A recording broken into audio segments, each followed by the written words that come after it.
A nossa palestra hoje é sobre perícia ambiental. A gente vai falar um pouquinho da perícia ambiental criminal, né, que é a minha atividade principal, mas a gente vai falar também um pouquinho sobre a perícia ambiental judicial e a assistência técnica na área ambiental, tá? Que aí a gente pega toda a atuação do profissional, se eventualmente formado na área ambiental, ou para aquela pessoa que se interessa também buscar uma formação nessa área. Deixa eu passar. Como é que tá? Calma aí. Tá travado aqui.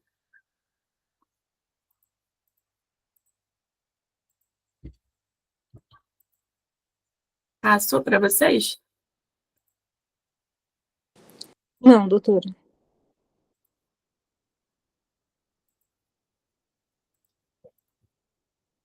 Problemas técnicos, não só um instante.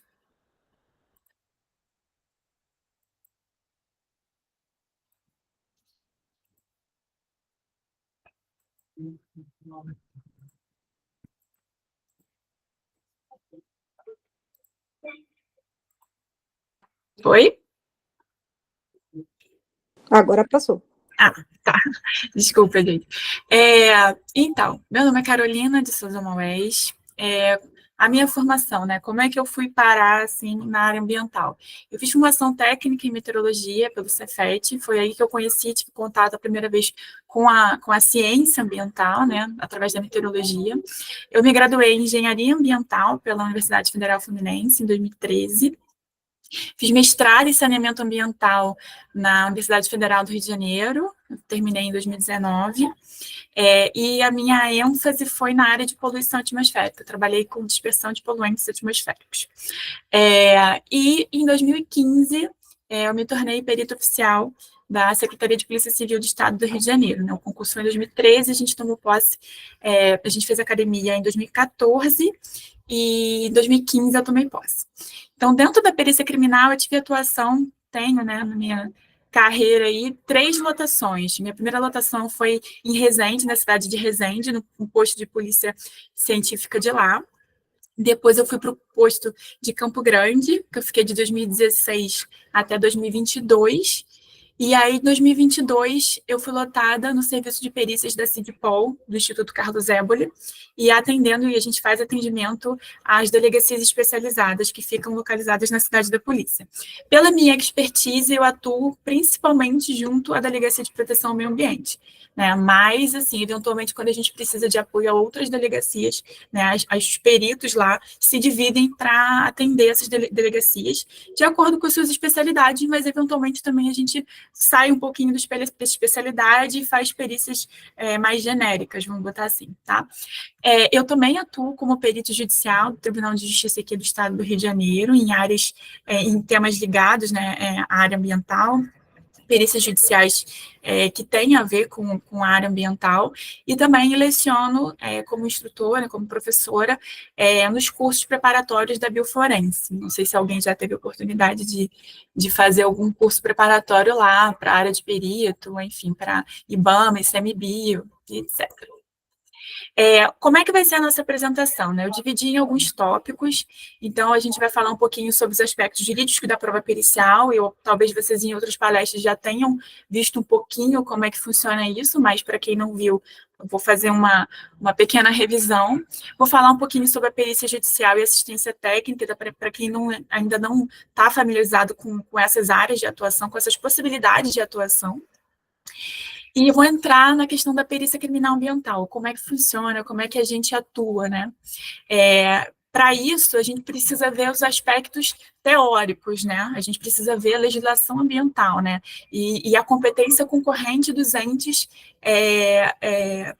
para justamente legislar sobre proteção ao meio ambiente. E aí eu vou falar um pouquinho sobre a nossa principal lei, né, que é a Lei de Crimes Ambientais, a 9605, que é a base para nossas perícias ambientais no âmbito, na esfera criminal, e vou falar um pouquinho sobre o prático ali do exame pericial de local de crime ambiental, tá bom? Como eu disse, eu vou conseguir ler depois as perguntas, então vão botando no chat as perguntas que eventualmente vierem surgindo na apresentação, que aí depois eu vou fazer uma leitura e vou responder tudo que não tivesse sido respondido pela própria apresentação. Então, vamos lá. Os aspectos jurídicos da prova pericial, né? Para que serve a prova pericial? Quando a gente tem um delito, né, um crime, aquela cena, ela, com o tempo, ela vai se desfazer.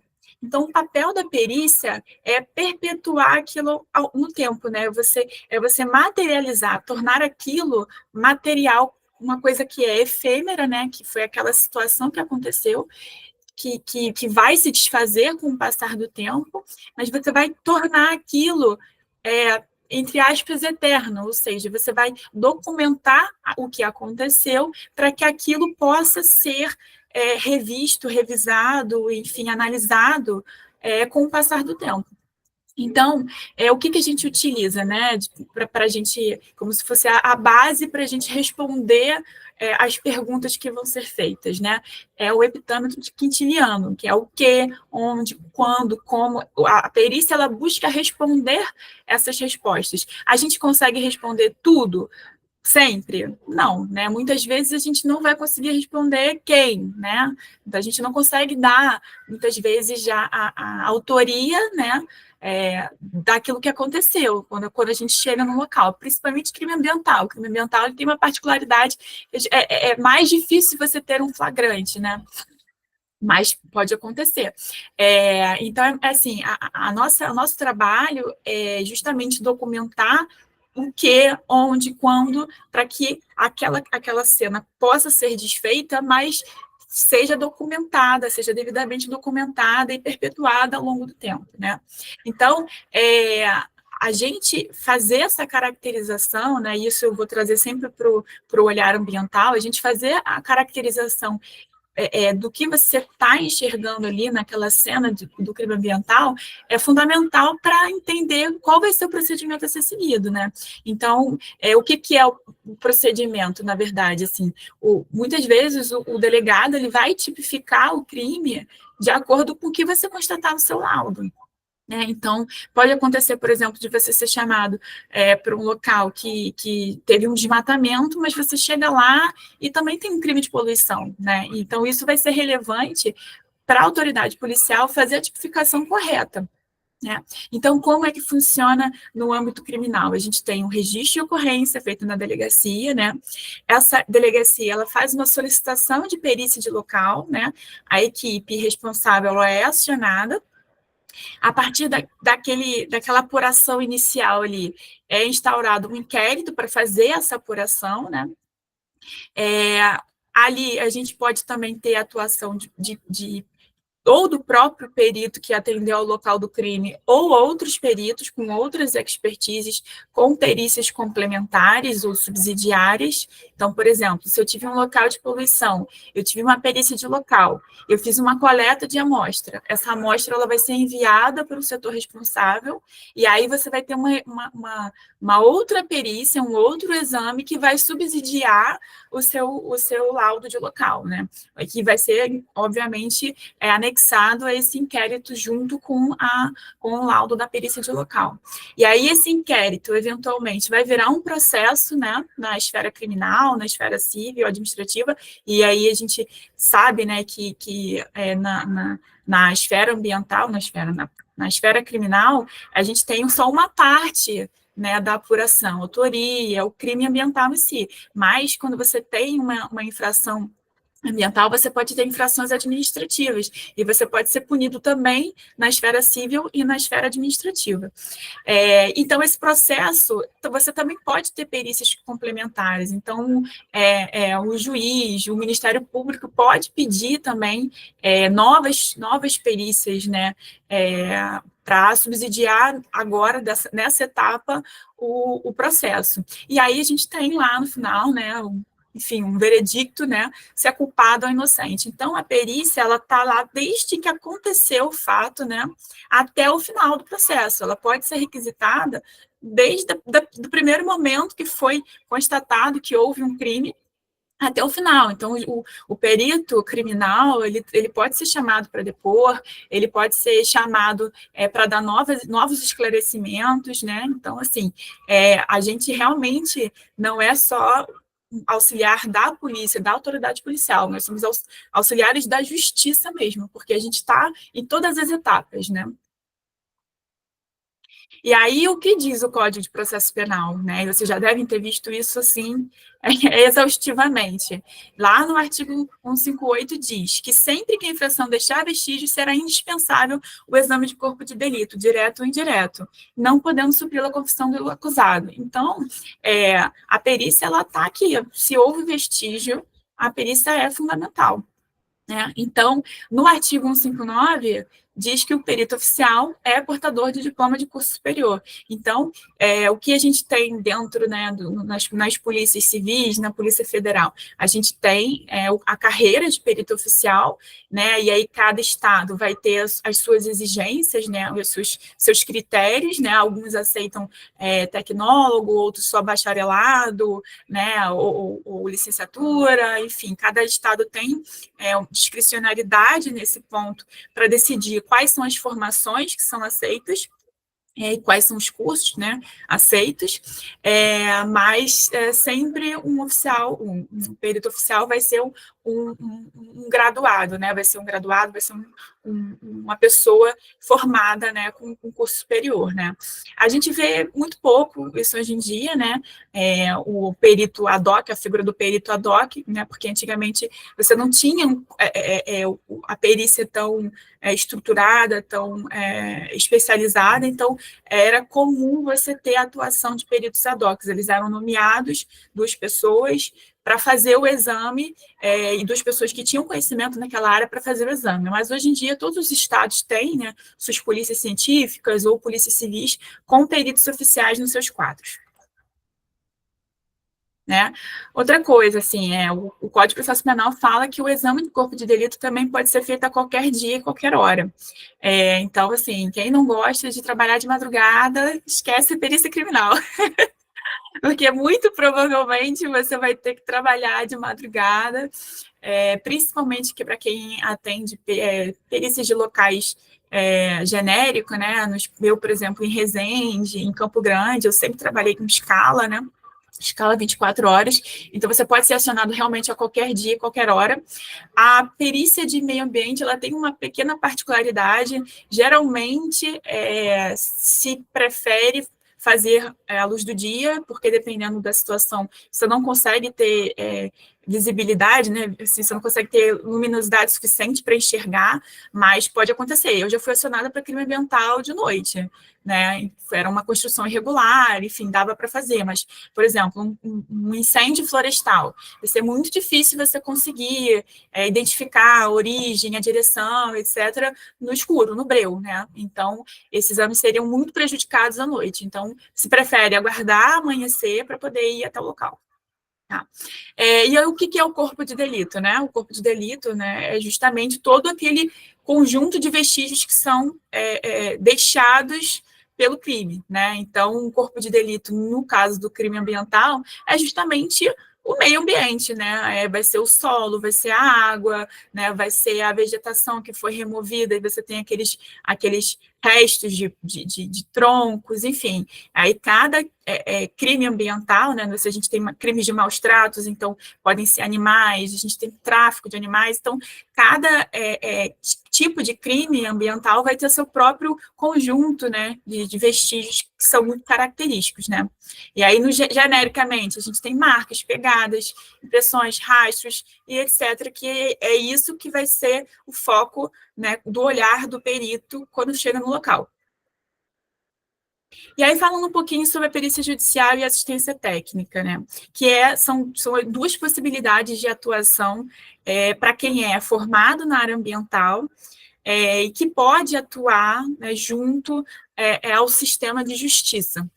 A gente tem a figura do perito oficial, que é o concursado, né? E a gente tem a figura do perito judicial e do assistente técnico. O que são isso, né? Quem são essas pessoas? O perito judicial é um profissional que ele se cadastra junto ao Tribunal de Justiça estadual, né? Você pode se cadastrar todos os tribunais de justiça, né, se você quiser, inclusive na Justiça Federal, você também pode se cadastrar. Tem todo no caso aqui do TJ, você tem um procedimento lá de cadastro junto ao setor, né, de perícias judiciais, o SEJUD, e aí você tem que ir lá apresentar certidões e fazer um curso de perícia judicial, lá, o mínimo 20 horas, etc. E aí você entra para um cadastro, né, para uma tabelinha lá, e você diz lá, olha, eu sou especialista nessa aqui, eu sou especialista em meio ambiente. Desculpa. E aí, o que, que vai acontecer? Quando o juiz, né, precisa de uma pessoa para opinar tecnicamente sobre alguma matéria, né, ali que está controversa entre as partes, você é nomeado para atuar dirimindo aquelas dúvidas, né? Então, você vai emitir um parecer, né, respondendo quesitos que vão ser elaborados pelas partes, para tentar ajudar a resolver aquele conflito, né? Então, no caso do meio ambiente, tem várias possibilidades, né? É, então, esse perito judicial, ele trabalha como se fosse um freelance mesmo, né? Você é nomeado, você coloca lá o valor do seu trabalho, né, seus honorários, e aí o juiz homologando vai determinar que, aí vai depender do caso, uma das partes, as duas partes, façam o depósito judicial com o valor dos honorários, e ao final do trabalho, quando você entrega o laudo, geralmente são 30 dias para entregar, você recebe aquele valor. Então, esse é o perito judicial. Ele é nomeado pelo juízo para atuar especificamente naquele trabalho, naquele processo, né? E aí você tem, né, genericamente, casos cíveis, de família, empresarial, trabalhista, previdenciário, né? E no caso da parte ambiental, geralmente está na esfera civil, né? Ele não possui vínculo empregatício, então não é um emprego, não é uma coisa fixa, é como se fosse um freelance mesmo, você atua por empreitada, né? E aí você, como eu falei, a nomeação você está ali junto ao cadastro estadual ou federal, e eventualmente, né, quando a parte que solicita, ela tem gratuidade de justiça, pode ser que esses honorários sejam tabelados, né, pelo tribunal, isso é pago pelo próprio tribunal em um valor tabelado, né? E aí o perito judicial, ele elabora um laudo pericial, né? Então, você pode ser que seja a partir de uma visita técnica e documentos que estão nos autos, ou a partir só de documentos, né? Já fiz casos que eu só trabalhei com documentos, porque aquele local, né, enfim, que deu origem à controvérsia, não existia mais, né? Então, foi tudo baseado em documentos. Então, é muito comum, ainda mais quando a gente pensa que até virar processo são anos, né? Então, muitas vezes não existe mais aquele local para ser periciado. Então, acaba que o perito judicial, ele trabalha muito em cima dos documentos que são fornecidos, que são juntados aos autos. Como eu falei, o prazo geralmente são 30 dias corridos, né? Eventualmente, por uma necessidade ali, você pode peticionar pedindo mais prazo, né? Mas a média que é dada assim, são 30 dias corridos para a entrega do laudo.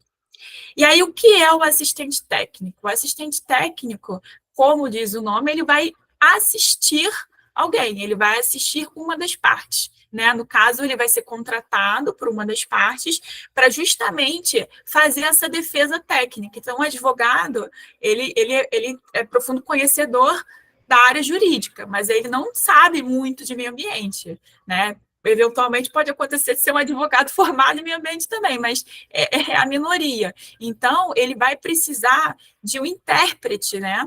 Assim, do próprio laudo pericial elaborado pelo perito judicial. Então, o assistente técnico, ele pode fazer a crítica ao laudo pericial também, né? Então, ele vai ser contratado justamente para montar a tese de defesa ou acusação, se ele for contratado pela acusação, pela parte que acusa. Então, por exemplo, a gente tem a assistência técnica, por exemplo, do Ministério Público. Aquele grupo de atuação técnica especializado, o GAT, ele é uma assistência técnica do Ministério Público. O GAT assiste o Ministério Público a acusar, né, no caso de ações civis públicas, enfim. Então, o GAT é uma assistência técnica. E aí, quais são, na parte ambiental, quais são as áreas que a gente mais vê, né? No caso de parcelamento de solo, valoração de dano ambiental, então, disputas envolvendo passivos ambientais. Então, por exemplo, uma empresa compra de outra uma área, um terreno, e aí descobre que tem um passivo ambiental, e aí ela vai até a justiça para reclamar, né? Para, enfim, tentar uma indenização, enfim, contestação de decisões judiciais e sanções administrativas. Então, por exemplo, o órgão ambiental aplica uma multa administrativa, a empresa discorda do valor, ela vai até a justiça contestar aquela sanção que ela tomou. Então, isso tudo são possíveis atuações do profissional de meio ambiente auxiliando a justiça, né? Então, tanto o perito judicial quanto o assistente técnico estão ali trabalhando a favor da justiça, e cada um com o seu papel. E aí, o que é o perito oficial? Né? É o profissional concursado, é uma carreira de Estado, né? Então, ele possui um vínculo empregatício. Então, somos servidores do Estado, né? No meu caso aqui, servidora do Estado do Rio de Janeiro, né? Então, no caso aqui do Rio de Janeiro, a gente está dentro da estrutura da Polícia Civil. Então, você faz prova para a Polícia Civil, e aí, depois, você passa por um treinamento policial, né? Então, você vai lá, tem que fazer treinamento de tiro, operações policiais, vai ter que fazer toda a parte de formação policial e formação em perícia também, porque, como eu falei, né, a gente atua, muitas vezes, em perícias genéricas, né, que qualquer profissional acaba fazendo. Então, perícias em entorpecentes, perícias de acidente de trânsito. Então, não existe uma graduação em acidente de trânsito. Então, os peritos que atuam em locais de crime, eles precisam estar preparados para atuar em perícias diversas. Crimes contra o patrimônio, né? A gente chama genericamente de arrombamentos, enfim. Então, existe essa formação também dentro da academia de polícia para você aprender outras perícias além da sua própria especialidade. Aqui no estado do Rio de Janeiro, as formações são específicas, né? Então, eu fiz prova para perito criminal, especialidade meio ambiente, né? Então, no meu caso, minha especialidade meio ambiente, mas, como eu falei, a gente atua muitas vezes fora da nossa área de formação. Tá? A gente só atua em casos criminais, ou seja, a gente não atua, por exemplo, como eu falei, no caso de sanções administrativas. Não é o nosso papel. O nosso papel, tanto que a nossa requisição, a requisição de perícia, ela é feita normalmente pela autoridade policial, né? Policial ou judicial no âmbito criminal, tá? Então, não acontece, por exemplo, da gente ser nomeado para um processo na esfera civil. A gente pode atuar, mas paralelamente à atuação do perito oficial, né? A gente possui esse vínculo empregatício, como eu falei, né, os servidores estaduais, e aí o perito ambiental, pelo menos dentro da Polícia Civil, e eu já sei que assim, em outros estados também é comum, né, é uma formação multidisciplinar. Então, assim, não é só eu sou formada em engenharia ambiental, mas, por exemplo, eu não tenho expertise em crimes contra a fauna, né? E as pessoas que atuam geralmente, né, são formadas em veterinária, em biologia, né, porque essas pessoas têm um conhecimento suficiente, né, necessário para fazer um laudo para avaliar, por exemplo, os danos, né, os ferimentos, enfim, o que foi realmente feito contra a fauna, né? Então, assim, não é minha área, não sei nada de... Aí, assim, acontece muitas vezes, assim, o delegado, né? Ele acha, assim, perito de meio ambiente, sabe tudo. E aí fala assim, gente, eu não sei nada de passarinho. Não adianta me perguntar, porque eu não sei diferenciar uma espécie tal de espécie tal. Então, assim, não é minha praia. Falou de esgoto, falou de lixo, é comigo. Agora, passarinho, cobra, não sei nada, não adianta. Então, assim, e ainda mais assim, a Delegacia de Proteção ao Meio Ambiente, justamente por ela ser especializada, ela acaba pegando muitas ocorrências desse tipo, né? Assim, focando muito em crimes de tráfico, por exemplo, de animais silvestres e tal. Então, para isso, a gente tem outros profissionais, outros peritos com formação específica que façam esse atendimento, né? Porque você precisa realmente ter um conhecimento prévio à perícia para você fazer esse tipo de exame, né? Então, o laudo pericial oficial, que a gente fala, né? Tem um laudo pericial judicial, tem um laudo pericial oficial. É elaborado justamente pelo perito oficial, a partir dessa solicitação da autoridade policial ou judiciária. E aí a gente vai estabelecer o que a gente chama de nexo causal, ou seja, isso foi feito e o que aconteceu, né, o que decorreu do que foi feito foi isso, né? Então, foi lançado esse tipo de efluente no rio, e aí eu tive uma contaminação de tanto naquele meu corpo hídrico, né? Então, é esse nexo causal entre a ação e o efeito, né, é o que o laudo vai trazer para a autoridade policial, para ele fazer o trabalho dele, né, de tipificar, enfim, aquilo que a gente já comentou. E aí, o que a gente usa, né, assim, de arcabouço legal mais importante, né, é a Lei de Crimes Ambientais, a 9605 de 98. Se vocês foram ver lá a descrição dela, ela fala sobre as sanções penais e administrativas derivadas de condutas e atividades lesivas ao meio ambiente e dá outras providências. Essa Lei de Crimes Ambientais, ela é uma lei bastante completa. Aliás, assim, a legislação brasileira, apesar de, enfim, modificações ao longo do tempo, etc., ela foi, quando ela começou a ser construída, ela foi bastante elogiada, porque ela foi inspirada em legislações europeias e americanas. Então, para a época, ela estava bastante, botar assim, avançada, sabe? Bastante completa. E aí, no caso da Lei de Crimes Ambientais, ela tem vários tipos de conduta que são previstos, né? A gente tem o que a gente chama de tipos penais em branco. O que são os tipos penais em branco? São justamente lacunas, vamos botar assim, lacunas no texto que fazem com que aquela, no caso da autoridade policial, aquela autoridade policial, para interpretar, ela vai precisar de outras normas para poder fazer a tipificação correta. Eu vou dar um exemplo.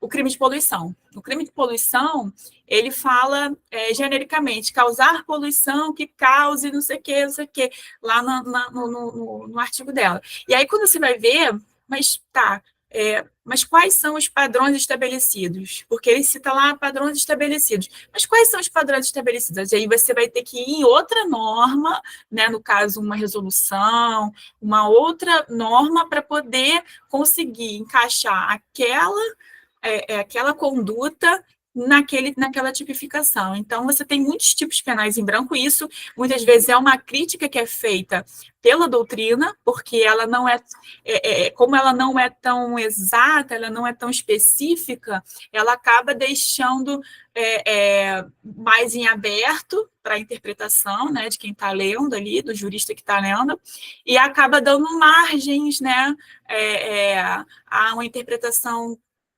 X para um caso, Y para aquele mesmo caso, né, muito parecido, enfim, tem as críticas da doutrina, mas é o que está na nossa legislação.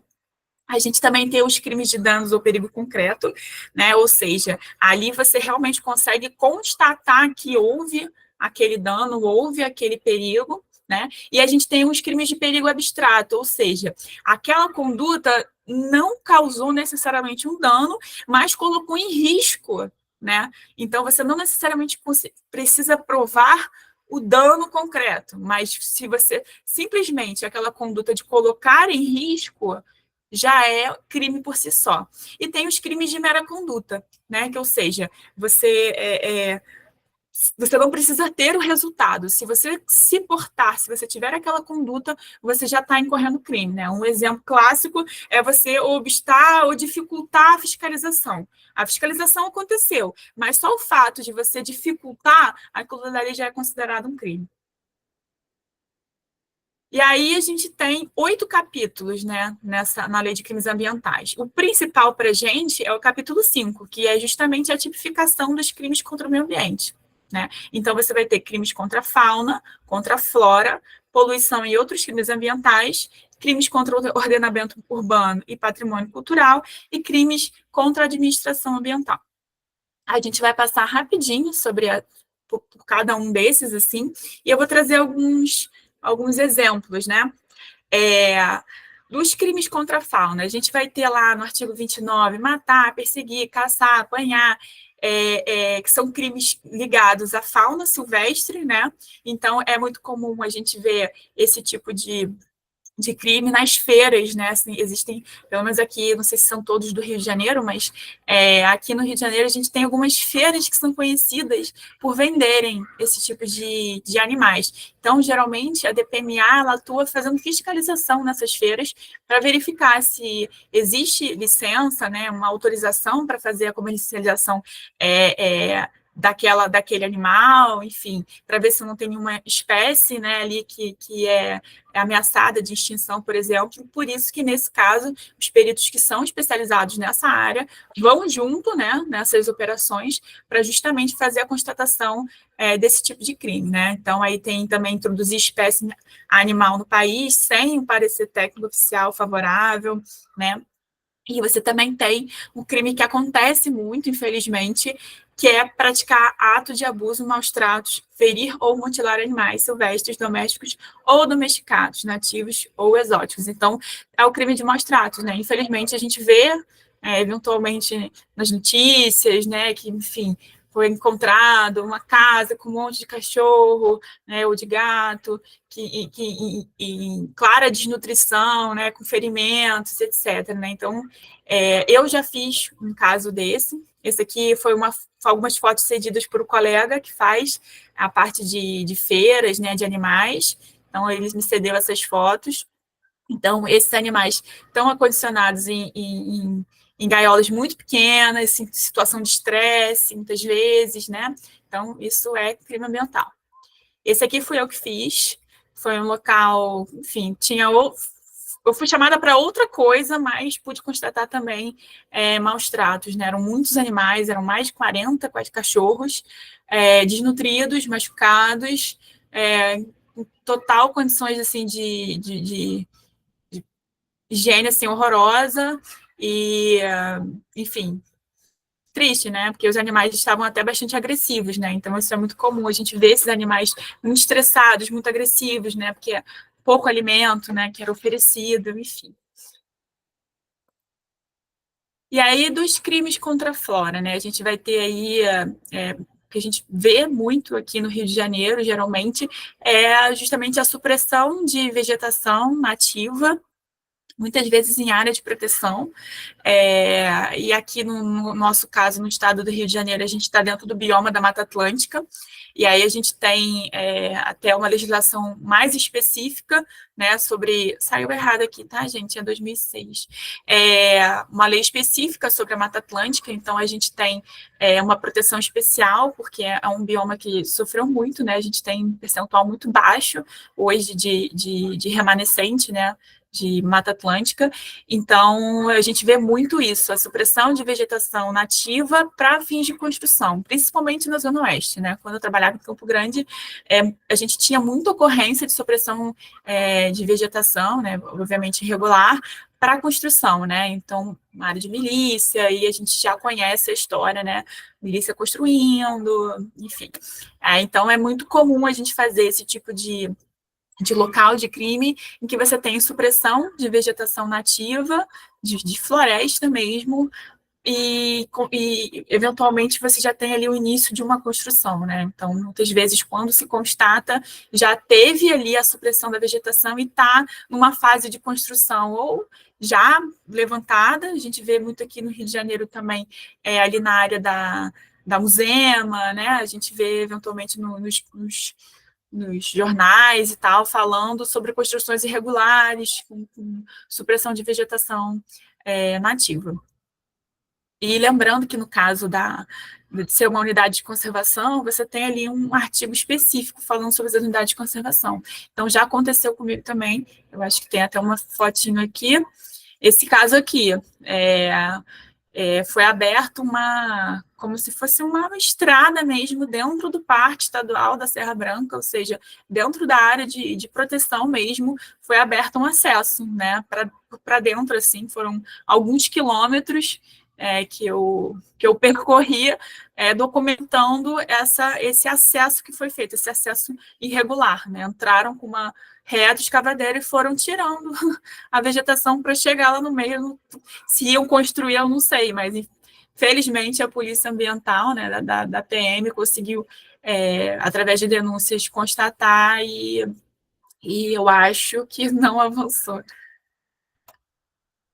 Esse caso aqui também não fui eu que fiz, né? Não foi na minha área na época, mas ele foi muito noticiado porque foi uma área muito grande na Serra do Rio de Janeiro, se não me engano, em Itaipava, e um incêndio criminoso que, na verdade, não tinha o objetivo de atingir a, a, a, a unidade de conservação mesmo, mas era uma fraude em seguro de carro, e a pessoa botou fogo no carro numa época seca, né? Se vocês forem ver aqui em julho, no final de julho, e como a época muito seca, o fogo se alastrou e destruiu uma área gigantesca dentro da reserva, né? Então você vê que o cara vai acabar respondendo pela fraude no seguro e também pelo crime ambiental assim, gigantesco, né, que ele cometeu. E aí, na parte que eu mais gosto, que é da poluição e outros crimes ambientais, né? Que é causar poluição de qualquer natureza. E aqui que entra aquele tipo penal aberto que eu comentei, em níveis tais que níveis seriam esses, né? Então, esses níveis é que vão estar em outras normas, né? Então, para a autoridade policial constatar que realmente houve a tipificação no artigo 554, ele precisa que o laudo pericial indique para ele que a poluição estava acima desses tais níveis, né? Então, é essencial, no caso do crime de poluição, que haja coleta e análise eventualmente, desse efluente, dessa amostra de solo, amostra de ar, para você constatar que aquela amostra, né, aquela evidência, a poluição ocorreu, né? Ou seja, está acima do permitido por essas tais normas que são complementares, né? Então, você tem ali tais níveis que resultem ou possam resultar em danos à saúde humana. Você ainda tem que esses níveis tais tenham ou resultem ou possam resultar em danos à saúde humana. Por isso que essas normas, quando elas são construídas, elas são baseadas em ensaios de toxicidade, tanto com humanos quanto ecotoxicidade, né? Ou seja, no meio ambiente aquático, no solo, né? São usados bioindicadores para verificar que realmente há danos ali à flora, à fauna, né? Então, esse artigo ele é bastante complexo do ponto de vista da perícia, porque você precisa embasar muito em análises químicas, biológicas, né, e que muitas vezes é uma dificuldade, não só para a perícia do Rio de Janeiro, mas para perícias de outros estados, que a gente conversa com outros peritos, e há uma dificuldade grande em manter uma estrutura para fazer justamente esse embasamento técnico bem feito, né? Justamente porque a gente vive num estado que tem recursos limitados, análises químicas não são baratas, né? Então a gente tem essa limitação de recursos, tanto materiais quanto humanos, mas a gente está tentando aí correr atrás disso, porque é essencial, né? A gente não pode escapar do que a legislação diz. E o artigo 55 também, já fiz algumas ocorrências ligadas a isso, que é a lavra ou extração de recursos minerais sem a competente autorização. Então, aqui no Rio de Janeiro, eu cheguei a fazer alguns casos de extração de saibreira, né? Principalmente na região de Itaguaí. Então, esse caso aí de poluição ficou bastante na mídia, né?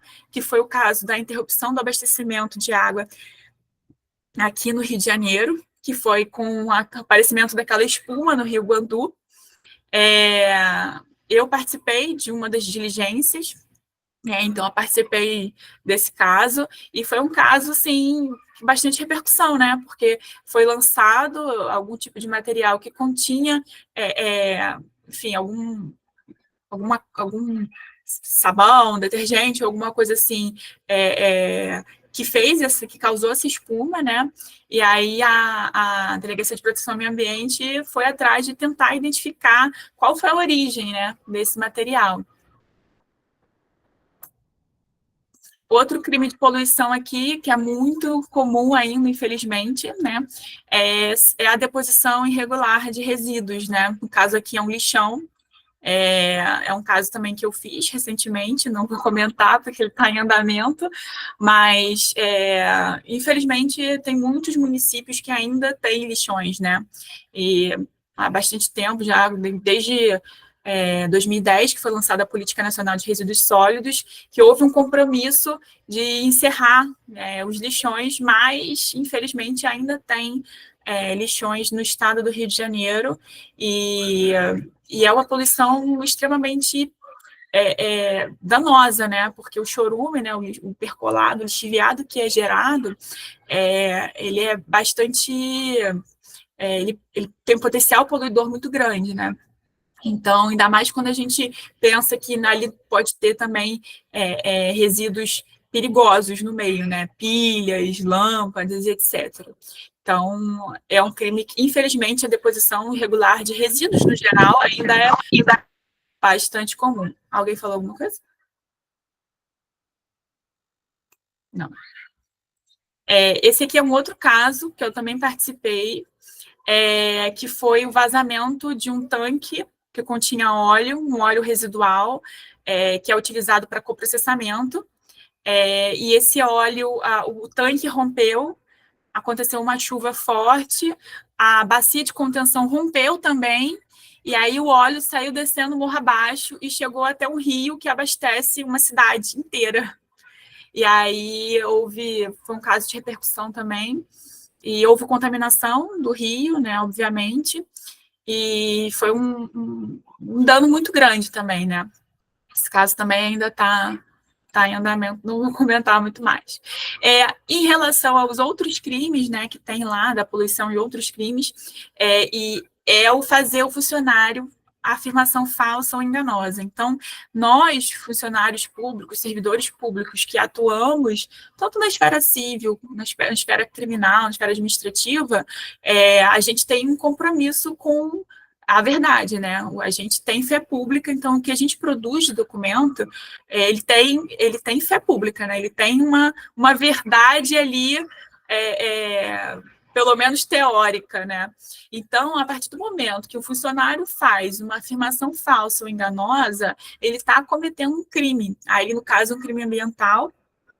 No nosso caso, ainda tem a questão da falsa perícia, né? Então, se você fizer uma afirmação no seu laudo para favorecer alguém, você pode também incorrer no crime de falsa perícia, né? Então, além do crime ambiental, né, nesse caso, você também tem outras tipificações, né? Então, tem esse caso aqui de fazer uma afirmação falsa e tem também a questão de conceder uma licença-autorização. Isso aí é para os funcionários dos órgãos ambientais. Então, se ele emite uma licença sabendo que está em desacordo com o que está nas normas, ele também está incorrendo no crime ambiental aqui no artigo 67.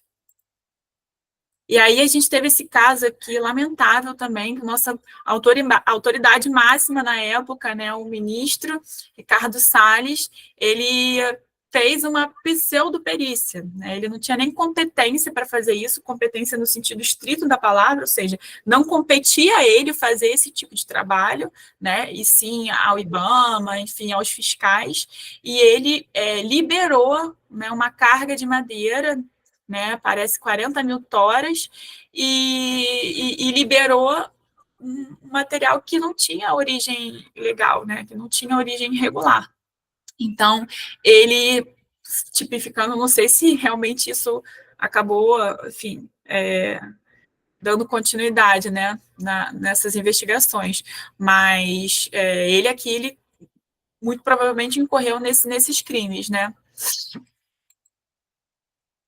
E aí vamos para a parte prática, né, que eu acho que isso acaba interessando mais, tipo assim, a parte teórica a gente, beleza, mas e aí, como é que é no dia a dia, como é que funciona, né? Como eu disse, o perito ambiental ele tem que ter uma formação multidisciplinar, né? Assim, no caso aqui do nosso estado, a lei que rege o nosso cargo é a 3586. Ela está para ser revisada, porque ela é uma lei relativamente antiga, né? Vocês podem ver, ela é de 2001.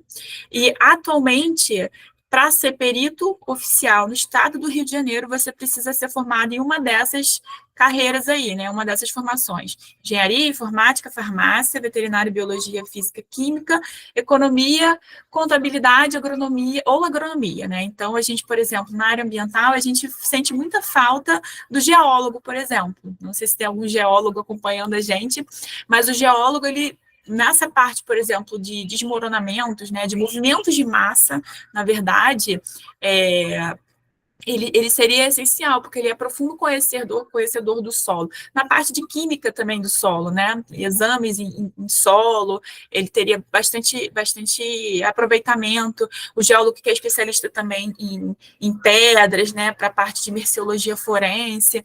Então, assim, a gente sente falta de algumas profissões, né? Dentro da nossa perícia. Então, nessa próxima revisão aí dessa lei, a gente espera que sejam incluídas outras formações, né? Assim, pelo menos, já que não é qualquer nível superior, que pelo menos entre em outras áreas que são bastante importantes para a gente, né, para o nosso dia a dia, ter esses profissionais especialistas, como eu disse, né, ter especialistas para a gente é essencial. E aí, no caso do perito ambiental, é muito comum a gente precisar, como eu falei, da ajuda de outros colegas, né? Então, tem casos que muitas vezes só o meu conhecimento na área de poluição, muitas vezes não é o suficiente, né? Então, eu preciso pedir ajuda para um colega engenheiro florestal que vai fazer uma identificação de uma espécie, né? De um colega biólogo, tem algum caso ali de maus tratos que a gente acaba atendendo e fala assim, poxa, me ajuda aqui e tal. Então, a perícia ambiental, ela, por natureza, ela é multidisciplinar, né? No caso da própria poluição, muitas vezes a gente precisa de um colega químico especialista em química analítica e etc., para a gente ver quais são os exames possíveis para a gente chegar naquela caracterização da poluição, né? A gente precisa fazer um exame, qual é a melhor técnica? É cromatografia líquida, é cromatografia gasosa, né? Isso, eu sou engenheira, eu não aprendi isso na faculdade, né? Então, eu aprendo com os colegas no dia a dia, ali na pesquisa, né? No caso da Secretaria de Polícia Civil aqui do Rio, como é que é esse atendimento, né, da perícia ambiental? Como que é feito, assim? Quem é que vai, né? A pergunta assim, tá, mas como é que vocês se dividem, né? Assim, a gente tem as delegacias que a gente chama de área, né, as delegacias distritais, que são aquelas com números, né? A 10ª, a 11ª, a 12ª, a 35, 36. Então, essas delegacias, elas podem ser atendidas ou pelos postos regionais de polícia técnico-científica, né, ou pelo Instituto Carlos Éboli, dependendo da localização. Então, vamos supor, tem uma pessoa que mora lá, por exemplo, em Volta Redonda. Ela vai ser atendida por quem? Existe um posto em Volta Redonda que vai atender não só ao município de Volta Redonda, como alguns municípios na área. Então, o Rio de Janeiro todo ele é dividido em áreas, e aí cada posto tem a sua jurisdição, né? Então, eu vou atender a esse grupo aqui de municípios, né? E aí, no caso da capital, a gente tem uma divisão também. No caso, o setor de engenharia do Instituto Carlos Éboli atende as delegacias de números, as distritais. E a cidade da polícia vai atender a Delegacia de Proteção ao Meio Ambiente, né, especificamente. E aí, tanto nos PRPT6, né, que a gente chama de PRPT6, tanto nos postos regionais, quanto no Instituto Carlos Éboli e na cidade da polícia, a gente vai ter engenheiros, químicos, biólogos, veterinários e também outras formações fazendo também locais de crime de meio ambiente. Porque, como eu falei, quem está lá na perícia do interior, não tem como você botar um perito de meio ambiente todos os dias, né, para atuar só nos crimes ambientais. Então, acaba que o colega lá da ponta é contador e está fazendo um local de crime de meio ambiente. E é por isso que é importante, né, no caso da perícia criminal, você conhecer um pouco de todas as áreas. A academia de polícia também serve para isso, para você ter uma pincelada. Mas, quando aperta, assim, você pega um local que é mais difícil, muitas vezes a gente conta com a ajuda do colega. Então, eu já fui acionada algumas vezes, Carol, me ajuda com esse local aqui, as pessoas me enviam foto, eu dou pitaco, né, ajudo lá a escrever. Como escrever, muitas vezes a dificuldade é como eu escrevo isso, né? Assim, muitas vezes a redação ali é complexa. Então, como eu disse, assim, a perícia ambiental acaba que várias formações são obrigadas a conhecer um pouco por conta da questão da lotação, né? Então, a gente entra muitas vezes para a polícia achando que a gente vai trabalhar só na nossa área. E isso é bom, assim, você não trabalhar só na sua área, porque você acaba aprendendo muita coisa. Eu aprendi muito de acidente de trânsito, me apaixonei pela perícia de acidente de trânsito, porque para mim era aplicação de física, sabe? Física 1, mecânica, clássica, assim. E eu gostava muito de fazer acidente de trânsito, mas, assim, obviamente eu gosto mais de fazer meio ambiente. Tá, e o que é fazer? Porque a gente fala assim, eu vou fazer um local de crime, vou fazer um local de crime ambiental, né?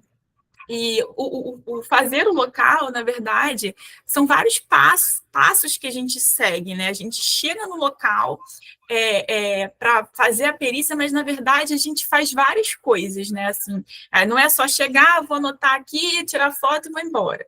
Não, na verdade, a gente tem que ter uma metodologia, né, para trabalhar. Quem atua em perícia judicial, não sei se as meninas já falaram que atuam, não são peritos forenses, mas quem não atua, você tem que seguir uma lógica de trabalho, uma metodologia de trabalho. Você tem que perceber na prática, sim, o que funciona para você, né? Então, por exemplo, eu fazia muito acidente de trânsito que não sei se teve alguma palestra na área de homicídio, deve ter tido, né? E, assim, local que tinha cadáver para mim, eu deixava o cadáver por último. Eu olhava todo o resto, assim.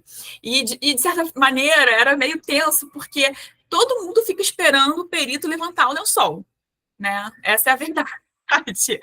E aí aquilo me agoniava um pouco, porque eu queria fazer perícia de toda a área, só que estava cheio de gente, né? E aí eu ficava gritando, tipo, sai, sai, sai, todo mundo, sai, sai, sai. E eu parecia super marrenta, mas é porque me atrapalhava, porque eu queria tirar uma foto e as pessoas estavam assim, em cima do cadáver, querendo ver, querendo olhar, querendo ver a cara, querendo tirar foto. E aí aquilo me incomodava muito, né? Mas assim, eu preferia. Por quê? Porque justamente na hora que você levanta o cadáver, tem aquela comoção, tem aquele tititi, e aí é como se fosse o clímax ali, né? Então, eu preferia deixar por último. Então, eu preferia prestar atenção em tudo que estava acontecendo, deixar todas as pessoas tensas, naquele suspense, entendeu? E aí, depois eu deixava por último o cadáver, porque aí eu tirava a foto do cadáver, tirava a foto da máscara, anotava os ferimentos e depois, ó, ia embora, entendeu? Era a última coisa que eu fazia. Para justamente a gente não acabar se preocupando com o principal, que seria o cadáver, e esquecer pequenos elementos que são tão importantes quanto para a gente depois determinar uma dinâmica no caso de um acidente de trânsito. Né? Então, aquilo era o que funcionava muito para mim, né? No caso de crime de trânsito, né? Mas, assim, cada pessoa tem o seu jeito de trabalhar. O importante é você fazer uma boa perícia. Então, assim, no caso do crime ambiental, é muito importante a gente checar EPIs e equipamentos, né? No caso lá da cidade da polícia, recentemente, a gente conseguiu alguns equipamentos que a gente consegue levar para o local, até para fazer coleta de amostra, né?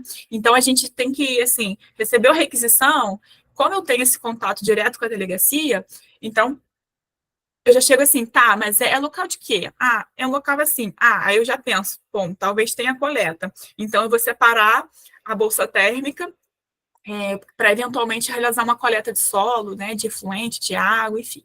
E aí para separar o material, né, para não esquecer nada. E aí, outra coisa que o nosso mestre sempre falava, assim, nosso mestre de acidente de trânsito falava, né, que é tratar com urbanidade os agentes públicos e as partes. Por quê? Porque você chega no local, muito comum, assim, você, entre aspas, ser, assim, assediado, né? Então, assim, a primeira coisa que a gente tem que fazer é chegar e cumprimentar, né, quem está lá, o policial militar, né, que, pô, muitas vezes está lá na madrugada, cansado e tal, tratar bem, conversar, falar, oi, tudo bem? E aí, me conta, né? Você escuta também ali, né, o papo, não se deixe influenciar, porque muitas vezes querem contar uma história que não aconteceu, né? Então, ainda mais quando tem parte no local. Então, assim, no caso do crime ambiental, muitas vezes pode acontecer um assédio, né? Então, você tem que saber lidar muito bem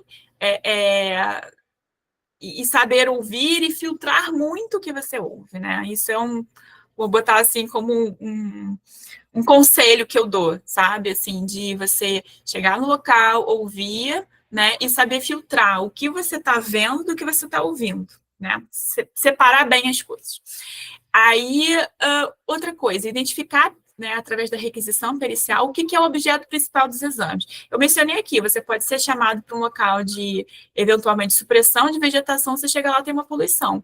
Mas o objeto principal, que você não pode fugir, é do que você vai ser perguntado, que é a supressão. Então, você tem que ter foco, né? Locais de crime de meio ambiente, muitas vezes, são locais muito extensos, né? Eu já fiz local de crime ambiental que tinha alguns hectares, né? Então, você tem que pensar o que eu preciso fazer no local que tem hectares, né? Então, você tem que ter uma certa objetividade, porque também você não pode, muitas vezes, no caso de um plantão, você ficar horas e horas no local e outras perícias te esperando, né? Então, você também tem que tem que ser objetivo, né? Você tem que saber exatamente o que você vai olhar objetivamente. Como eu falei, ter uma metodologia muito bem definida de trabalho, uma lógica na sua cabeça, como você vai percorrer. Eu sempre gostava também, assim, gosto até hoje, na verdade, de seguir o passo a passo do laudo, né? Então, assim, a primeira coisa que eu faço quando eu chego no local, né, depois de checar tudo, falar com as pessoas, é fazer descrição do local, né? Eu tenho meu papelzinho, minha pranchetinha, boto lá, faço uma descrição sintética do local,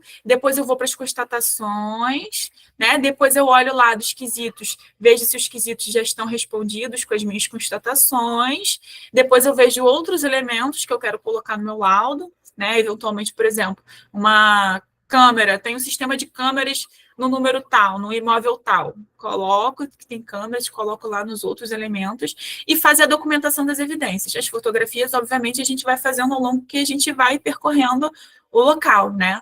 Mas, eventualmente, por exemplo, eu faço uma coleta, eu deixo a coleta por último, né?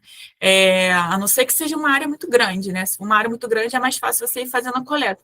Mas, assim, se for uma coisa mais pontual, eu vou deixar a coleta por último, porque eu preciso garantir que o meu laudo de local esteja completo. A coleta, ela vai ser complementar ao meu laudo, né? Então, eu faço essa documentação, né, a coleta, eu deixo para o final, né? E sempre checar se realmente aqueles quesitos que foram formulados foram atendidos. Assim, na prática, principalmente nos postos, você não tem esse contato direto com a delegacia, com o delegado. Então, geralmente, a requisição de perícia ela é bem genérica, ela não pergunta muita coisa. Então, fica meio que a critério do perito colocar no laudo aquilo que ele julga mais importante para estabelecer aquele nexo causal que a gente falou. Então, assim, já aqui, né, na minha atuação junto à DPMA, como eu tenho uma proximidade muito grande com a delegacia, fica mais fácil, né, assim, até porque o delegado, por atuar um certo tempo já em crimes ambientais, ele já tem uma expertise para saber o que perguntar, mas muitas vezes ele chega assim, olha, no local assim, o que dá para constatar? Ele tem uma ideia, mais ou menos, e aí ele faz umas perguntas mais direcionadas, né? Assim, dentro do que a gente acredita que dê para responder, né? Muitas vezes não dá, muitas vezes é prejudicado, o quesito é prejudicado, né? E fala assim, ó, isso aqui eu não consigo te responder. Mas isso aqui dá, né? Então, se você me perguntar assim, eu consigo te responder. Então, é mais ou menos assim, para também evitar de que você prejudique muitos quesitos e aquele laudo soe incompleto, né? Então, assim, já aconteceu de me fazerem perguntas, assim, sem ter essa troca, né? Fazerem perguntas, assim, do tipo, nível CSI. Eu falei, calma, devagar. Assim não dá também, né? Vamos lá. CSI não estamos nesse nível, né? Então, é importante a gente, quando tem quesitos, a gente ter certeza de que, pelo menos, a gente consegue responder os quesitos principais para realmente o laudo sair conclusivo, né? Porque um laudo inconclusivo, ele não ajuda muito a investigação. Então, o ideal é que a gente consiga concluir aquele laudo, pelo menos, assim, o principal, né? Daquele objeto ali que foi perguntado, né? Então, umas dicas, né, que eu acho que é importante, tanto o laudo judicial quanto o laudo oficial mesmo no âmbito criminal, é você ter uma linguagem clara e concisa. Muitas vezes, para quem é da área exata, engenheiro, tem dificuldade de escrita, né? Então, você acaba, com o tempo, pegando jargões, pegando o seu estilo mesmo de laudo. O ideal é que você escreva de forma bastante enxuta, tá? Porque quanto mais você escreve, mais você pode dar margem, eventualmente, para depois fragilizarem seu laudo, para eventualmente te convocarem para depor, para esclarecer alguma coisa ali muito específica, né? Então, assim, o ideal é você ser claro, ser objetivo, utilizar termos técnicos, de preferência, não utilizar, não tipificar, porque esse é o trabalho do delegado, né? Mas, por exemplo, quando a gente está falando de uma área de preservação ambiental, vamos botar assim, né? Uma área que está sujeita à preservação. Você utilizar, se é uma APP, você utilizar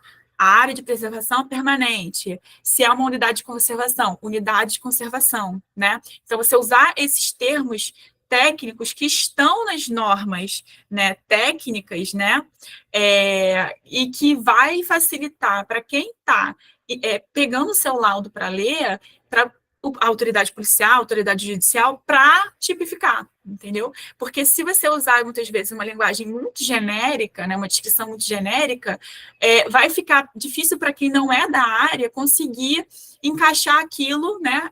A gente falou sobre as normas penais em branco. Então, para fazer esse link entre a tipificação que está na lei de crimes ambientais e a norma lá, vai ser difícil, né? Então, a gente tem que se ater a termos mais técnicos possíveis, que são consagrados, né? Ter a divisão em capítulos é importante, né? Você estruturar o seu laudo como se fosse uma mini monografia, né? Com começo, meio e fim, né? Na sua conclusão. Isso é importante porque a gente faz o laudo não para pessoas da nossa área, a gente faz o nosso laudo para leigos. A gente sempre tem que lembrar que tanto o laudo pericial, judicial, criminal, enfim, é um laudo, é uma matéria técnica para um leigo, né? Então, a gente tem que se fazer o mais simples, né, a linguagem mais simples possível, para que essa interpretação não seja dificultada por rebusqueis em excesso. Então, ter foco aos conceitos técnicos e científicos para formar a sua convicção. O que é isso?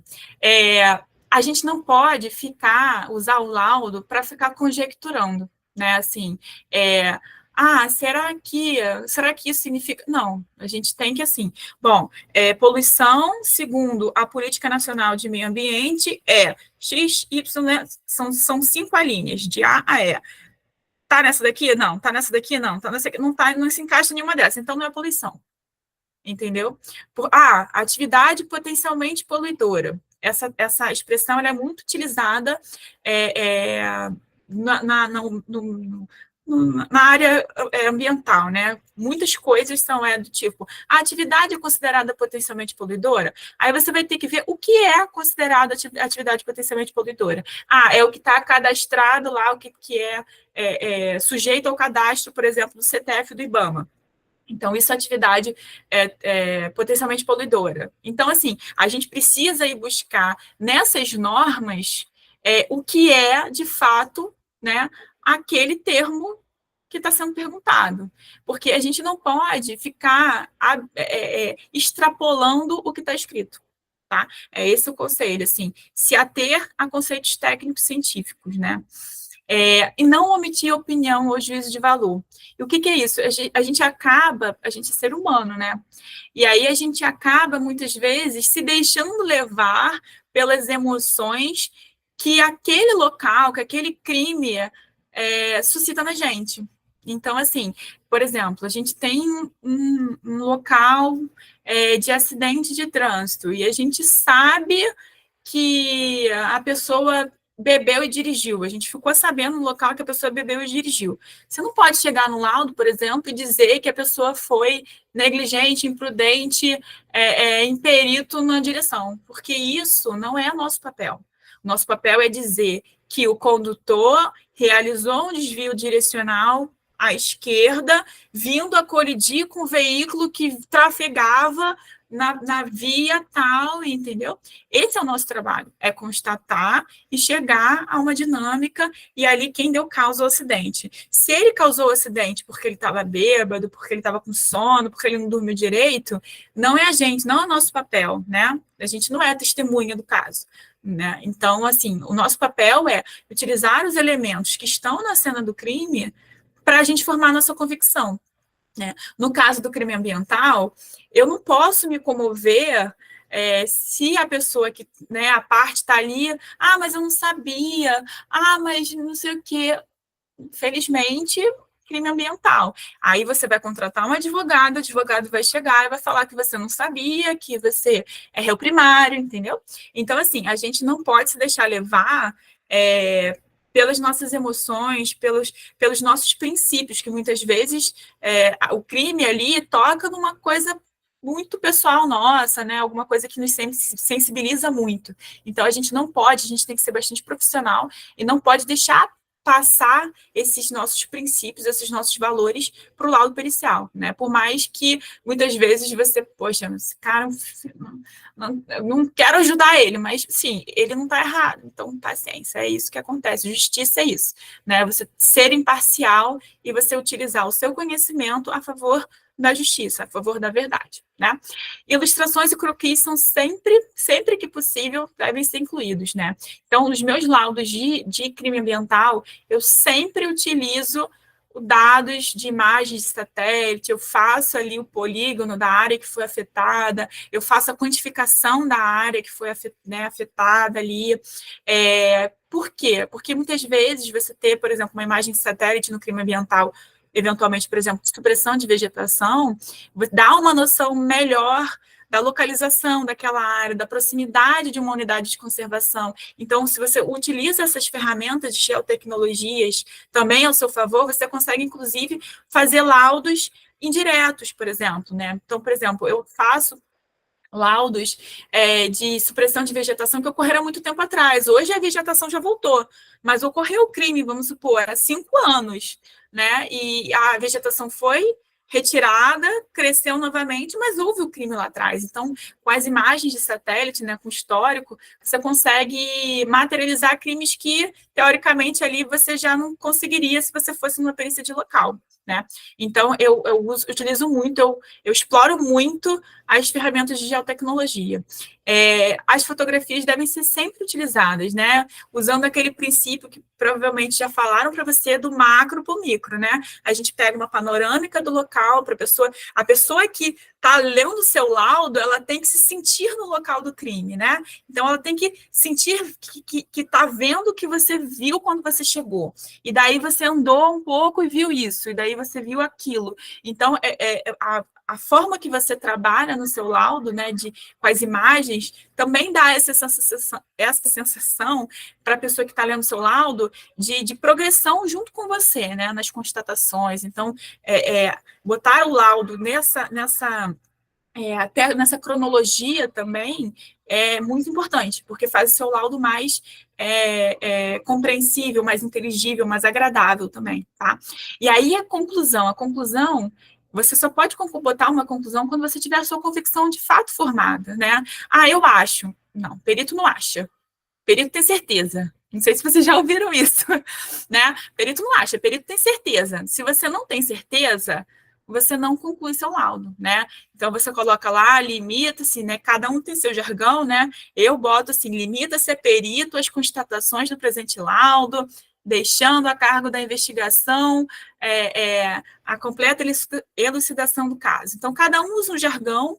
Então, assim, você pode constatar muitas coisas, mas não conseguir concluir, cravar uma hipótese, né? Então, é importante que você coloque no laudo aquilo que você tem certeza. Porque se você não tem certeza, se você não tem essa convicção formada, você não, você provavelmente vai ser chamado lá na frente e falar, ah, mas eu acho. E aí, aquele laudo vai ser facilmente derrubado, né? Porque você não vai ter elementos técnicos que consigam embasar aquela sua conclusão. Então, você só pode colocar no laudo aquilo que você tem certeza, né? Por exemplo, eu mencionei aqui acidente de trânsito. Acidente de trânsito é um caso muito comum de você não conseguir dar uma dinâmica. Por quê? Porque muitas vezes o local foi desfeito, né? Os veículos foram retirados das suas posições originais para poder desobstruir a via, né? Então, no caso de crime ambiental, muitas vezes você já chega e já foi mexida aquela cena,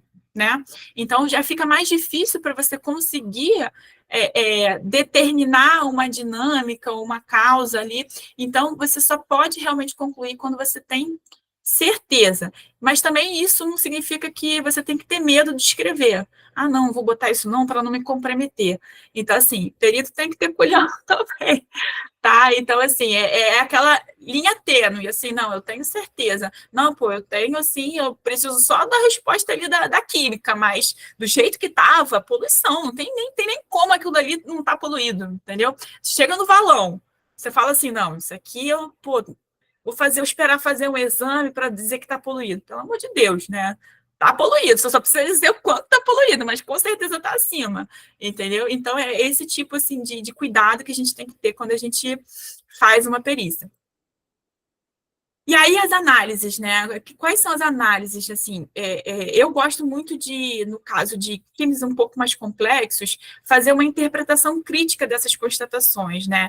Então, por exemplo, no caso de atividades e intervenções, assim, construção, supressão de vegetação, se elas são potencialmente poluidoras, porque, como eu disse, para o delegado, né, para a autoridade policial, para a autoridade judicial, o que vai importar é conseguir colocar aquilo dentro da legislação. Então, se eu usar termos-chave, para ele vai ser muito melhor. Né? Então, se eu colocar que aquela construção sem licença é uma atividade potencialmente poluidora, pronto, eu já dou o que ele precisa. Tá? Quais são as alterações adversas das características do meio ambiente? Isso está lá também no crime de poluição. Então, se eu falar que o lançamento daquele efluente causa, por exemplo, o lançamento de uma carga orgânica muito alta, causa uma alta demanda bioquímica, né? Enfim, naquele corpo hídrico, isso atinge a flora, atinge a fauna, isso vai facilitar também para o cara tipificar como crime de poluição, né? E aí, uma coisa importante também, que eu sempre olho, né? Quando me apresentam a licença ambiental no local, eu sempre olho as condicionantes. Eu já peguei crime olhando condicionante, porque parecia tudo certo, parecia tudo ok, só que tinha uma condicionante lá. E aí eu fui olhar a condicionante, e aí era justamente na condicionante que o cara estava pecando. Né? Então, é importante, quando a gente vai no local, olhar, se o cara tem licença, tem a licença aqui, toma aqui a licença, aí traz a licença. Aí você vai olhar a licença, pô, mas o cara não pode fazer isso desse jeito, o cara não pode fazer aquilo. Ele está usando um transporte aqui que não está licenciado, ele está mandando que está licenciado. Então, assim, é importante fazer esse cheque também dos condicionantes. E é isso, pessoal. Vou olhar aqui agora as perguntas. Deixa eu ver aqui, deixa eu trocar de telinha. Deixa eu ver se tem alguma coisa aqui. Vamos lá. Deixa eu ver. A primeira, onde posso estudar perícia ambiental? Existem alguns cursos que abordam, né? Eu sei que tem a nível de pós-graduação avaliação e perícia ambiental, eu não lembro qual é a universidade que dá, uma universidade particular. Tem alguns cursos de pós-graduação. A Bioforense é um dos lugares que eu sei que tem pós-graduação nessa área, eu já dei uma vez aula nessa pós-graduação, mas eu não sei como é que são formadas as turmas, se são muito constantes. Mas, assim, você pode estudar perícia ambiental, principalmente para atuação junto ao juízo, nessas pós-graduações, tá? É um caminho para você se aprofundar nessa área. Deixa eu ver a próxima. Boa noite, boa noite, boa noite. No caso da Filó, que repercutiu, qual o crime cometido pelo rapaz que estava cuidando? Houve constatações de maus tratos ou qualquer outra ação? Eu não sei quem é Filó. Depois me fala aí, escreve aí. Eu não sei esse caso, estou por fora. Uma dúvida, para ser perito ambiental, além de formação em biologia, que eu sou formada, eu preciso concluir o curso de graduação em perícia criminal, eu preciso de uma especialização específica em perícia ambiental também. Olha, para ser perito criminal, você só precisa da sua formação em biologia. Você não precisa de mais nada. Você tendo graduação em biologia, ela é aceita para a Polícia Civil, só esperar o concurso abrir, que eu acho que é o mais difícil, é esperar o concurso abrir. Esse último a gente tentou, eu juro que a gente tentou, eu era do sindicato, a gente tentou abrir para o máximo de especialidades possíveis, biologia foi uma que a gente pediu, mas eles só abriram para engenheiro civil, mecânico e químico. E aí os que entraram foi só dessas formações. Mas a biologia é uma das que tem mais aplicação para a gente, né? Então você pode trabalhar com a parte ambiental, você pode trabalhar, né, junto com o pessoal do DNA, se você tiver especialização em DNA, você pode trabalhar na bioquímica com evidências de proveniência biológica, né? Sangue, urina, aquelas coisas, sêmen. Então é só ter a graduação, tá?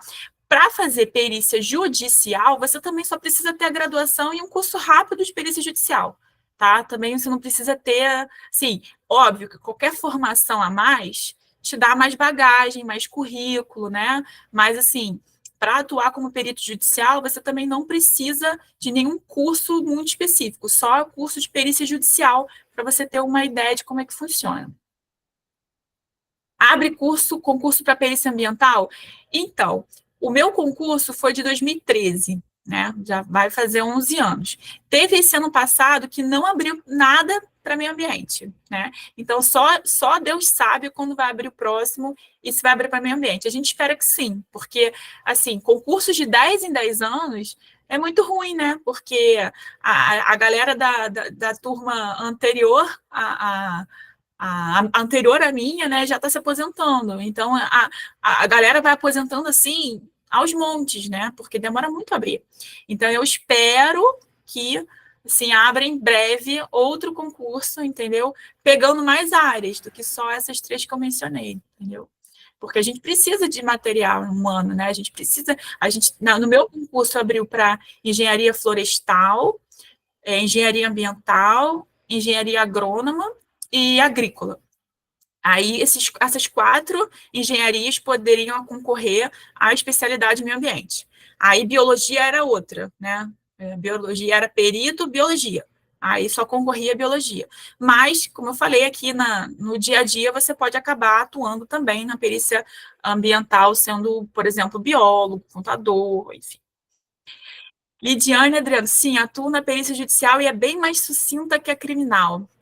Eu acho assim, eu atuo também na perícia judicial e eu acho que o trabalho em si é diferente. Assim, a perícia judicial eu encaro como se você estivesse fazendo uma mini monografia, né? Você se aprofunda muito num tema muito específico para você tentar responder aquelas perguntas.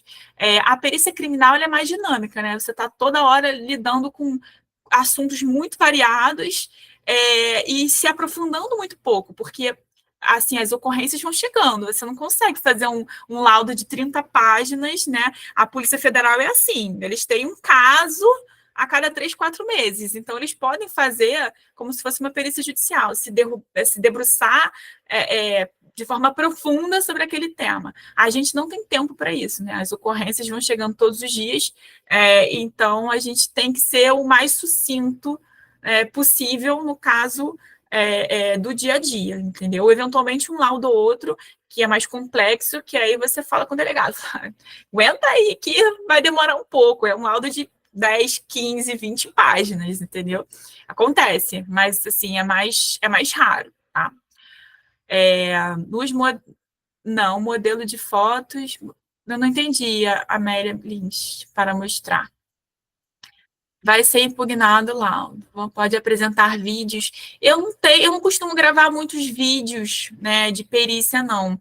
É mais foto mesmo, né? Assim, eu tiro bastante foto, porque muitas vezes eu deixo para as constatações mais específicas eu fazer através das fotos. Porque, como eu falei, assim, a gente, muitas vezes, no local, a gente tem que ser muito objetivo. E, no caso aqui com a DPMA, às vezes a gente sai da capital, né? A gente vai para longe, a gente vai para outros municípios. Então, só para você se deslocar, são 2 horas, às vezes 3 horas.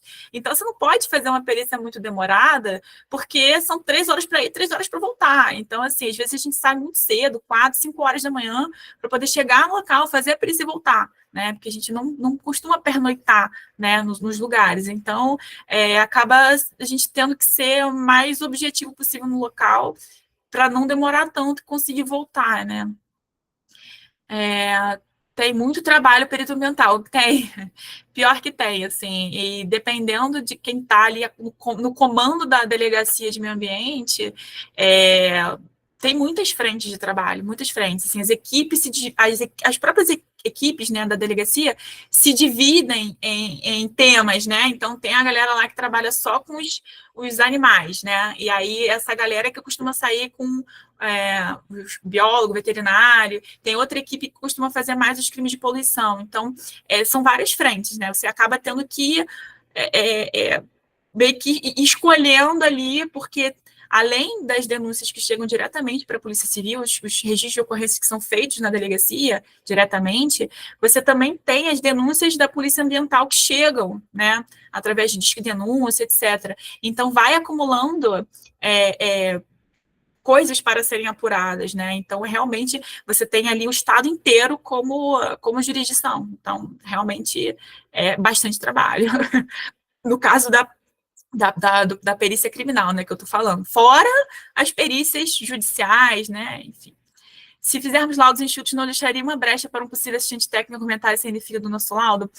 Olha, laudo enxuto não significa laudo incompleto. Eu acho que laudo enxuto é você ser bastante objetivo nas suas constatações, né? Então, assim, você acaba que no dia a dia, assim, você vai pegando a manha e pegando a dosimetria da coisa, entendeu? Você tem que saber identificar, dependendo do local, o que é chave para tornar o seu laudo um laudo consistente. Vou botar assim uma palavra consistente, tá? Porque é o que eu falei, você não pode se omitir, mas também, se você for muito prolixo, você também dá a brecha, entendeu? Então, existe ali uma nuance que você acaba pegando só na prática, né? Pô, isso aqui eu não vou botar não, porque isso aqui, desse jeito, pode me dar margem, né? Ah, não, isso aqui, aqui, a foto, não tem como, a foto tá aqui, a foto de estudo, entendeu? Então, assim, isso, infelizmente, a gente só acaba pegando na prática mesmo, né? De você fazer um laudo consistente, com as constatações necessárias para você defender aquela tese. Você defende uma tese ali, eu defendo a tese de que houve poluição. Então, você vai ter que constatar coisas que são indiscutíveis, né, para dizer que aquilo ali é uma poluição, entendeu? Mas sem você extrapolar o que você viu de fato no local, né? Então, por exemplo, se você está em dúvida de que aquele efluente que foi lançado fora do padrão, você não vai concluir poluição, né? Você pode falar que houve ali um lançamento e que vão ser feitas análises. Ponto, entendeu? Então, essa coisa do dia, esse saber ali do dia a dia, infelizmente, você acaba só pegando com a prática mesmo, né? Nos laudos, sempre tem que colocar a bacia geográfica do local, do ocorrido. Olha, depende muito, né? No caso, assim, se você pega um crime com uma área muito pequena, né? Um pequeno incêndio ali que pegou um terreno, não tem necessidade. Agora, por exemplo, num caso que você pega de uma área grande afetada, no caso ali, por exemplo, o lixão, nesse caso do lixão, eu fui na bacia, eu indiquei ali que existia um curso d'água, porque justamente o chorume que saía do lixão, ele ia diretamente não, mas fazia parte ali, os cursos d'água que tinham ali, eles eram tributários de um rio principal. E aí eu entrei, mencionei bacia hidrográfica. Então, assim, tudo vai depender da magnitude do crime que você está trabalhando, né? Então, você vai ter que ver, identificar ali a magnitude daquele dano, né, e ver se aquilo ali é relevante ou não. Uma coisa que eu sempre cito, isso sempre, é a existência e a distância das unidades de conservação mais próximas, né? Então, como eu sempre jogo no GIS, né, jogo no Google Earth, enfim, dependendo da situação, eu sempre eu tenho uma camada, né, com as unidades de conservação aqui do Rio de Janeiro, então eu sempre verifico se tem uma unidade de conservação mais próxima e qual é a distância. Por quê? A distância vai me dar se aquela área está dentro da unidade de conservação ou se está, por exemplo, na zona de amortecimento.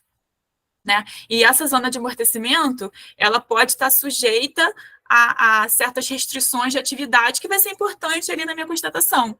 Ah, o cara instalou uma fábrica na zona de amortecimento que não poderia ter uma fábrica. Então, vai ser relevante essa análise, entendeu, da unidade de conservação, entendeu? Criminal é mais emocionante. Eu vou ser bem séria, eu adoro a perícia criminal, é bem emocionante, mas a perícia judicial tem seu charme também, né? Porque eu acho que é legal também você se debruçar sobre um tema, estudar assim profundamente, porque você acaba aprendendo muito também, né? Eu fiz um laudo recentemente na área de resíduos sólidos e, pô, eu aprendi pra caramba também, assim, né? Obviamente, eu já tinha conhecimento de muita coisa, mas você acaba sempre aprofundando, e eu acho isso legal também, você acaba se especializando ainda mais. Quais áreas posso concorrer no concurso? Estou formada em biologia. Vai concorrer provavelmente no caso do Rio de Janeiro, tá? No caso do Rio de Janeiro, você vai concorrer especificamente às vagas para biólogo, tá? Então, você vai concorrer só com seus pares. Pode falar um pouco sobre a perícia em locais de poluição sonora, por favor? Eu nem sabia que os períodos eu estava nesse caso também. Então, perícia de poluição sonora aqui no Rio de Janeiro é uma sensibilidade. Por quê?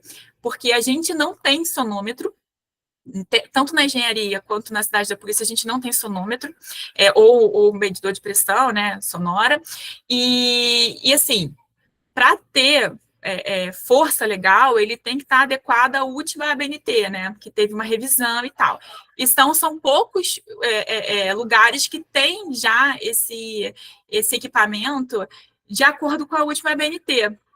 Então, se a gente fizer, de repente, for um caso assim, né, que é importante, a gente pode fazer uma solicitação a um outro órgão que tenha, entendeu? Deixa eu uma gritaria aqui. Pode fazer solicitação para um órgão que tenha um equipamento desse e aí agendar uma perícia, entendeu, de poluição sonora. Mas é complicado, porque além de tudo, a poluição sonora ainda tem a nuance de que basta a pessoa ali diminuir o volume ou parar naquele momento e quando você vai, não tem mais, né? Então, assim, é complicado. Então, aqui no Rio, a gente ainda tem muita dificuldade com esse tipo de local por conta dessa limitação material. Como eu disse aqui, a gente está trabalhando, correndo atrás de mais equipamento, mais estrutura, mas a gente ainda não tem assim, equipamentos suficientes para fazer todos os tipos de exames. Então, muitas coisas a gente acaba prejudicando, né? Jussara, aposenta com quanto atuando na perícia? A gente está... houve uma reforma na Constituição Estadual em 2019, se não me engano, e aí os policiais civis, junto com agentes socioeducativos, policiais penais,